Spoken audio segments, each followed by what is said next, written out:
Hoje nós vamos falar sobre um aspecto que já falamos no primeiro programa, mas descortinando horizontes novos. Allan Kardec mencionou em um livro que é o Espiritismo, publicado no ano de 1859. O Espiritismo é a ciência que estuda a origem, a natureza e a destinação dos espíritos, bem como suas relações com os homens. Em algumas oportunidades nós vamos ver que Emmanuel,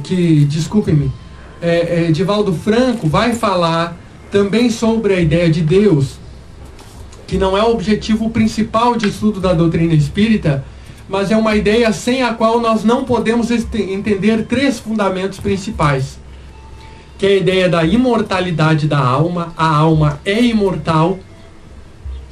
A pluralidade das existências, ou seja, plural, não é apenas uma, a reencarnação, e como existe a imortalidade da alma, também a comunicabilidade dos espíritos, ou seja, a mediunidade.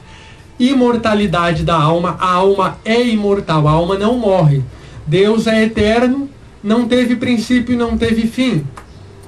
A alma que teve princípio a partir de Deus evolui até que se chegue a imortalidade gloriosa, tendo uma destinação de cada vez maior encontro com a divindade. A reencarnação, ora, se o homem entrou uma vez no corpo, veio de lá, o que podemos dizer? Será que ele não volta novamente para o corpo? Se ele vem da espiritualidade, se reencarna no corpo, sai do corpo, o que impede que ele retorne ao corpo material?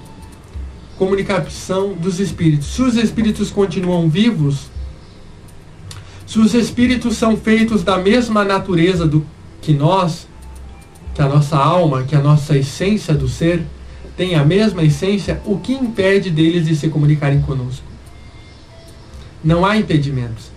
E nós vamos observar então que esses três princípios, imortalidade da alma, reencarnação e mediunidade, funcionam num contexto coletivo de tal forma que todas as grandes iniciações filosóficas, morais, religiosas do passado deram a ideia desse progresso, dessa evolução que o ser faz. Então a reencarnação existe e a imortalidade existe em função do progresso que deve ser feito. Portanto, podemos deduzir daí que existe uma evolução fatal para o bem. E os espíritos nos dizem que vêm de Deus, que conseguem vir de Deus, que é o ponto de origem, e vão a Ele, que é a destinação. Então, Deus é um aspecto primordial, é o início e o coroamento do processo.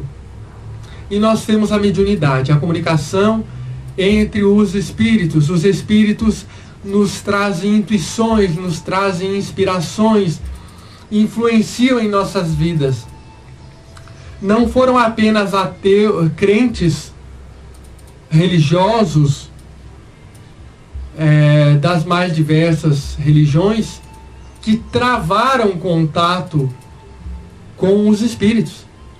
Sócrates, que era um filósofo, falava que era orientado pelo seu daimon. Daimon, que, diferentemente da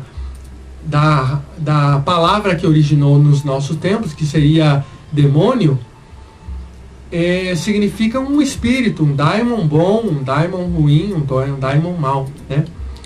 Então, nós vemos que a mediunidade é uma coisa de todos os tempos. E vamos ver também que existe dentro, coroando esses três princípios, tanto da mediunidade, quanto da comunicação dos espíritos, quanto da imortalidade da alma, sobre a nossa posição após a morte, a lei de ação e reação. Plantou, colheu. A semeadura é livre, dizem as pessoas. A colheita é obrigatória. Esses princípios, então, resumem de uma forma bastante sintética o que é a doutrina espírita. Naturalmente que nós vamos ver que os espíritos existem durante os progressos, os grandes surtos de evolução da Terra, nós temos, parece que, espíritos que estão muito acima da evolução mediana da humanidade. Muito acima. São espíritos vindos de outros globos, de outros lugares. Então é a pluralidade dos mundos habitados. Eles vêm de outros lugares para engendrar o processo de progresso. Para que a gente, diante da imortalidade, diante da mediunidade, a gente possa ter um comportamento melhor. Eis o princípio sintético, então, do que é a doutrina espírita, que nos conduz a sempre exercermos a caridade tanto quanto nos seja possível diante das nossas vidas, para que tenhamos a consciência tranquila, porque somente a caridade salva. Salvação essa que significa tranquilidade, paz, amor, agora, mas sobretudo após a desencarnação, na vida real, que é a vida do espírito.